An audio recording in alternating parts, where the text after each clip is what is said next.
This is a continuation of my adventure repairing this camera. I already took it out. Ordered a replacement from eBay. To disconnect it, you see there is a latch here. You have to press it. You take it by hand. You just press with your nail here and just pull out. It will come out. So now it's time for the truth. Replacing that with the Chinese bought for 60 bucks. See how it goes. So this with the red dot is the new camera. It seems like it's a newer version, 09/12/23. Oh, this one was 17/03/23. So see how it goes. They're very identical. Let me just not drop it and break it and then wait another 3 weeks for it to come. So now that the camera is installed, I'm gonna actually go to the car, power on, and see which side is up, which side is down, because you don't want to be doing this twice.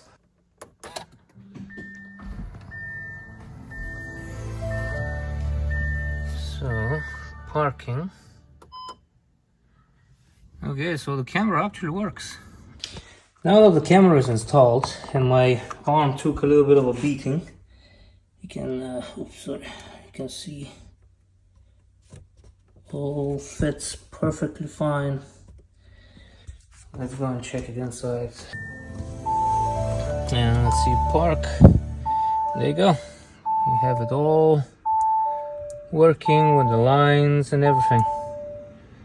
And we can switch to 3D view.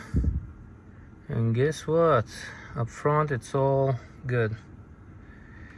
Okay, and we can switch to, well, exit out of 3D view, go to the front view with the lines. Of course, the lines are not coming from the camera is just an eye.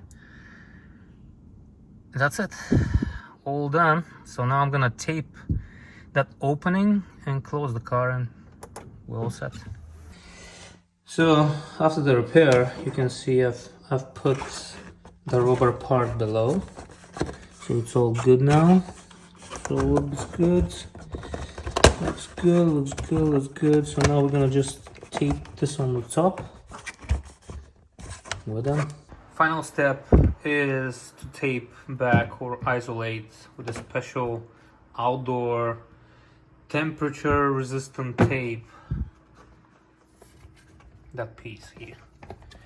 So no water or anything will be coming. There won't be coming any water because the rubber part underneath protects it also. But that's it. And we are good to go. Well, apparently there is an issue though. Once you install the camera, you'll find out those kind of a misalignment in the image. You see on the front, it's crystal clear, and on the sides, it's not that clear. That's because apparently every time when you install a new camera or do a repair on the front bumper or any of the other places where the cameras are, you need to do an alignment. I'm not gonna do it. I never use 360 view. For me, this is quite useless function. The front camera works perfect. No issues with alignment over there. So that's what I'm worried about. But you can see here how this blue shading, that's because the camera is not aligned with the rest of the cameras. You need to go to audio or a specialized service to do it, but I'm not gonna do it. So that's all. Thank you very much for watching.